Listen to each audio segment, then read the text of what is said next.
Bonjour à tous, nous sommes au congrès de la PAC 2023 dans cette superbe salle du Bellevue et j'ai le plaisir d'être avec Nicolas Lust. Salut Nicolas. Salut Raphaël, c'est un plaisir pour moi aussi. Bon, alors Nicolas, tu es un des spécialistes de la voie radiale distale. Est-ce que tu peux nous dire d'abord, pour un angioplasticien qui ne pratiquerait pas cette voie, les 3 arguments principaux qui te pousseraient à le faire? Je dirais le premier, pour moi, c'est l'ergonomie, le confort. Confort pour le patient. Il n'y a plus la main en supination en radiale droite. En radiale gauche, tu places aisément la main au niveau de la fémorale droite, en position intermédiaire pour le patient. C'est vraiment hyper confort. Okay. Et pour toi, pour la ponction, c'est extrêmement facile. Même pour les gens comme nous qui ne sont pas très grands, tu peux vraiment ponctionner de ta position habituelle. Tu as un accès sur la radiale gauche distale extrêmement aisé dans cette position. Ça, c'est le premier élément. Okay. Très fort. Le deuxième, les études l'ont montré, peu de thrombose. C'est pas zéro, mais peu de thrombose.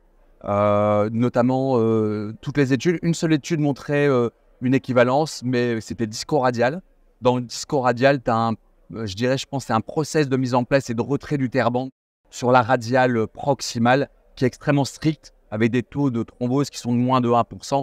C'est pas la vraie vie. C'est pas la vraie vie. Mais la méta-analyse qui a été publiée en 2022 montre que vraiment c'est très en faveur d'une baisse des thromboses. Ça, c'est le deuxième point. Il n'y a pas de complications hémorragiques. En tout cas, si tu as des petites hémorragies, tu auras une main un petit peu gonflée, quelques petits hématomes, mais rien de plus. Donc ça, c'est vraiment bien. Ça, c'est le deuxième élément. Okay. Le troisième, tu n'arrives pas à ponctionner ta radiale distale, mais tu peux ponctionner la proximale dans la foulée. D'accord. Voilà. Donc ça, c'est vraiment un avantage aussi. C'est-à-dire qu'on reste sur quelque chose d'assez simple. Tu n'as pas à rebouger le patient, appliquer une fémorale. Et si tu veux pousser vraiment la chose encore plus loin, tu peux ponctionner la radiale distale à droite, la radiale proximale, et si ça ne marche toujours pas, aller à gauche. Donc finalement, tu as 4 accès, et si tu rajoutes les lunaires, tu as peut-être 6 accès dans les bras, ce qui fait que le taux de fémoral baisse de façon très importante. Alors, la courbe d'apprentissage, c'est combien d'examens qu'il faut faire pour se sentir à l'aise? C'est difficile à dire. Je crois qu'à partir d'une vingtaine, tu commences à savoir ponctionner un petit peu, mais tu as un taux d'échec qu'il faut savoir tolérer au départ, et puis tu switches sur de la radiale proximale, ce qui te permet, à mon avis, de ne pas perdre trop de temps. Et tu verras qu'avec le temps, ça devient vraiment extrêmement naturel. Moi, aujourd'hui, c'est ma voie de première intention. Je ne me pose aucune question. On ne teste même plus le pouls avant, parce que si jamais je n'ai pas de pouls, je n'arrive pas à comprimer. Je passe en radiale proximale en 2 secondes. Les 2 voies sont, préparées en même temps par mes infirmières. Donc, vraiment, il n'y a plus de questions. Est-ce qu'il y a des mauvais patients, des mauvais candidats pour une voie radiale distale? J'en ai aucun. Certains parlent de la taille du patient, parce qu'il perd 2-3 cm. Ce qui est à mon avis pas un problème. Moi, je l'ai réglé par l'utilisation de sondes diagnostiques de 125 cm de long. Donc, j'en ai quelques-unes qui peuvent parfois aider. Notamment, c'est les aortes sont tortueuses ou les patients très très grands. Et sinon, l'autre possibilité, c'est d'utiliser du shitless. Tu enlèves ton désilé, tu mets directement ta sonde. Et à ce moment-là, les 3 cm que tu as perdus, tu les as regagnés quasiment. Alors, on sait que sur la radiale proximale, il y a plus de spasme radial chez les femmes, de petites artères, notamment fumeuses, la femme jeune de 45 ans.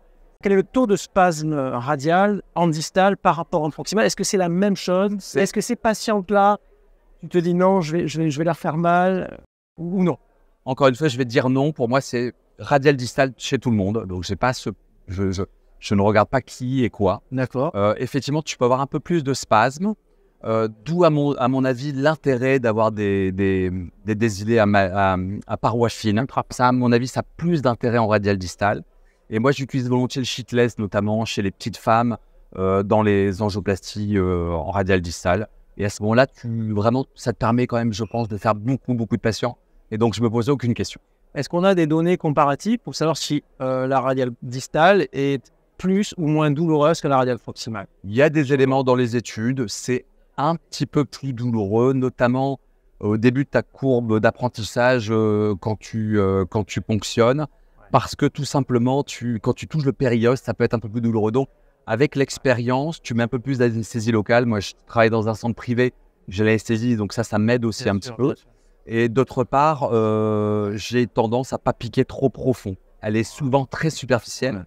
Et c'est pour ça que je la ponctionne, non pas dans la tabatière, mais plutôt un petit peu en aval, là où on sent très bien le pouls. Et où elle est plus superficielle. Pour pas taper l'os. Voilà. Et je suis un peu, à ce moment-là, je pense que je diminue mes risques de douleur. Okay. Je crois qu'il y a des radiologues qui utilisent carrément l'écoponction pour la radiale. Alors, est-ce que ça a été regardé ça? Oui, ça a été regardé. Alors, moi, j'ai fait un petit peu d'écho au départ. J'avoue qu'aujourd'hui, j'en fais quasiment jamais plus parce que j'en ai pas besoin, parce que je switch. Si j'ai des échecs, je switch. Il y a eu une très belle publication dans Circulation qui est sortie il y a quelques semaines où on nous explique comment ponctionner sous écho la radiale distale. Et je vous invite à la regarder, vous verrez, elle est super. C'est pas Circulation, c'est Euro-Intervention. C'est une très belle publication, c'est intéressant.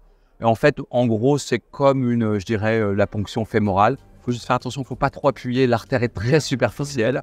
Vraiment, ça se ponctionne assez facilement.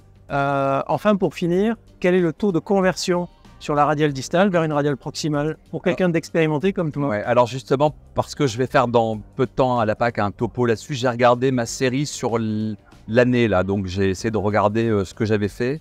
Et donc, moi, je suis à 94% de radiale distale. Donc, j'ai 6% d'échecs. Et dans ces 6%, j'ai à peu près 70% que j'ai transformé en radiale proximale. D'accord. J'ai 20% en distale contralatérale. Et je suis à 10% de fémorale. Donc, 10% de 6%. Donc, globalement, je suis à 0,6% de fémorale. Donc, on est vraiment en fémorale. Si tu utilises un petit peu toutes les voies, tu as vraiment un taux de fémorale qui diminue de façon extrêmement importante.